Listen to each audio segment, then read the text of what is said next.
Ever pondered why the serpent often symbolizes evil in the Bible? Let's dive into that today because, believe it or not, the biblical serpent is not a mere myth. Instead, it's a potent metaphor, ripe with psychological implications. The Bible, for all its spiritual connotations, is also a profound psychological treatise. It meticulously mirrors the processes occurring within humanity's psychic space. It's like a mirror held up to our collective conscience, reflecting the inner workings of our minds and souls. This might seem like a bold claim, but let's dig a little deeper. Consider the prophets, these individuals with a heightened degree of empathy. They were the seers, the feelers, the ones who, as they say, had the heavens open to them. They could perceive what was happening in the etheric space, the energy informational realm that's beyond our regular sensory perception. Their insights and visions were then translated into metaphors that resonate with us on a deep subconscious level. That brings us to the concept of energy having its own DNA. Imagine for a moment that every energy form has its unique identity. When we visualize something cute, our brain might show us a chick, but when we need to picture something ruthless and predatory, we might see a crocodile. Our minds use these images as symbols, as metaphors, to convey the essence of different energies. The serpent in the Bible, then, is a metaphor for sin, illustrating how it can slither into our lives unnoticed. Just like a snake silently creeps up on its prey, sin can subtly infiltrate our lives, initiating a process of self-destruction. The serpent doesn't necessarily bite with a painful sting, but its venom is potent, gradually poisoning the entire organism. In a similar vein, sin might not seem harmful at first, but it gradually accumulates, leading to dire consequences. The snake, though not painfully biting, poisons and kills the entire organism, just like sin. That's the metaphor here. It's not about the physical snake, it's about what the snake represents in our psychic space. It's about recognizing the creeping danger of sin and the subtle ways it can infiltrate our lives. What happens when a person enters the territory of the serpent? You might be wondering. Well, let's delve into it. The serpent's territory in this context represents a space where life principles and justice are violated. When one steps into this space, they're essentially entering the territory of the serpent. Imagine this territory as a field of tall grass, hiding the slithering serpent beneath. You can't see it, but it's there, waiting, watching. The moment you step foot into this field, you've made yourself vulnerable to the serpent's bite. It's not about whether the serpent will strike, it's about when. It's a risk, a gamble with high stakes. The serpent's bite is a metaphor for the negative consequences that follow when we violate life's principles and justice. It's not a physical bite, but rather a psychological and emotional one. It's a wound that penetrates deep, affecting our mental and emotional health, our relationships, and our overall quality of life. Just like a snake's venom, these consequences don't show up immediately. They creep up on us, slowly, subtly, until we're knee-deep in a situation we can't easily get out of. This is the cunning nature of the serpent.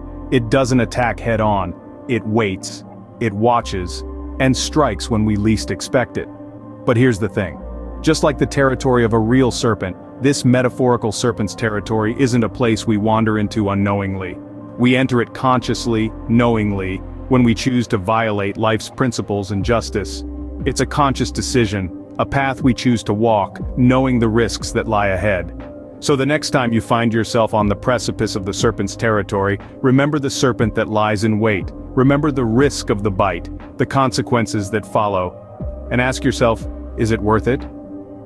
Because once you've crossed into the serpent's territory, you're already at risk. Let's take a real-life example to understand this metaphor better. Consider a client of mine. For several years, this individual grappled with nightmares, headaches, and depression. His life was a constant struggle against an unseen enemy. But eventually, a turning point occurred. The metaphorical serpent, the root cause of his psychic manifestations, was finally revealed. This man was in search of a life partner. He encountered two women online and found himself in a predicament. He was unable to decide which woman he was more drawn to. When he finally made his choice, the situation became more complicated. The first woman refused to step aside, despite knowing he had chosen the other. In her desperation, she resorted to a form of manipulation, akin to the cunning of the serpent. When my client went on a date with his chosen partner, she struck, creating a situation he would rather not remember. But what was the root of this unpleasant encounter? It was his inability to decisively end the relationship with the first woman. His violation of the principles of life, of honesty and clear communication, became the serpent in his garden. This transgression allowed the first woman to strike, just as a snake would, when he least expected it. This story perfectly exemplifies the metaphor of the serpent.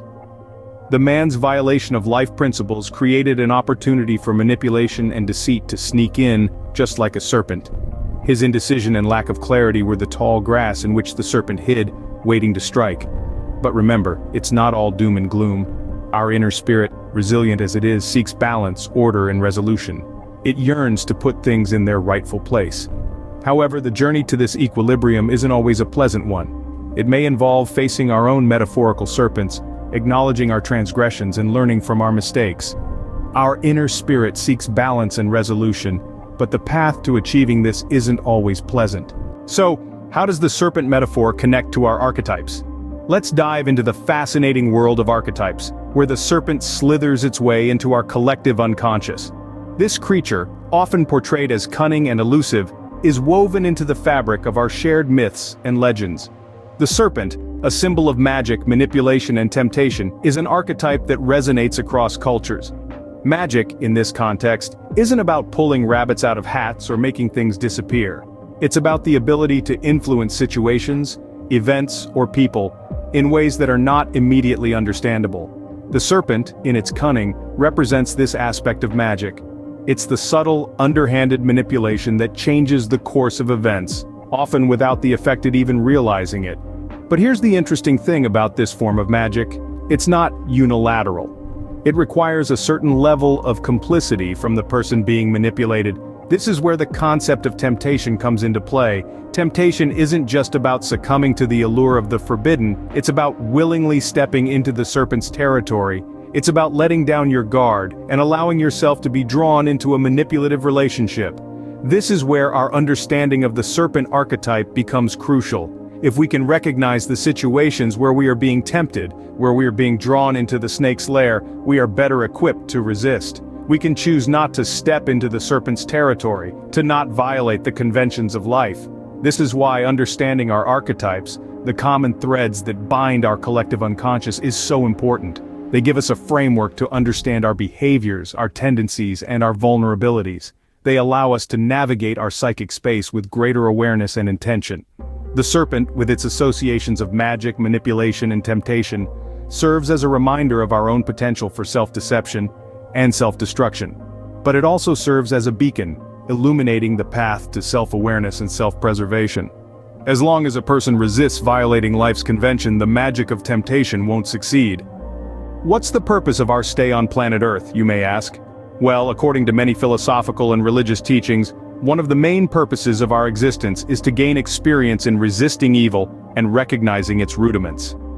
This is not just about fighting off the big, obvious evils that we encounter.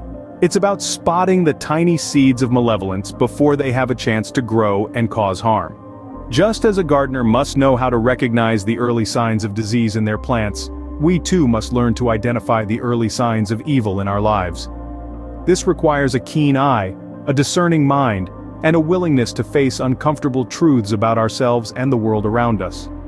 The Creator, in His infinite wisdom, has given us laws and principles to guide us in this task. These are not arbitrary rules designed to limit our freedom, but protective measures meant to shield us from the destructive effects of evil. They are like the safety guidelines provided to a worker in a dangerous job. They might seem restrictive, but they are there to prevent harm. But how do we recognize the rudiments of evil? The metaphor of the serpent can help us here. Remember, the serpent does not attack suddenly and without warning. It creeps up slowly, silently, almost imperceptibly. Likewise, evil does not usually announce itself with fanfare. It sneaks into our lives in small, seemingly harmless ways. It might be a little white lie told to avoid trouble, a minor indiscretion brushed off as inconsequential, or a small act of selfishness justified by our own needs and desires. Recognizing these small transgressions for what they are, the beginnings of a potential downward spiral, is crucial. By catching them early, we can prevent them from growing into bigger issues that can poison our lives, just like the serpent's bite. Understanding the metaphor of the serpent is one way to recognize and resist the temptations that lead to our downfall. It's a reminder that we should always be vigilant, always be discerning, and always strive to live in accordance with the principles that protect us from the insidious creep of evil.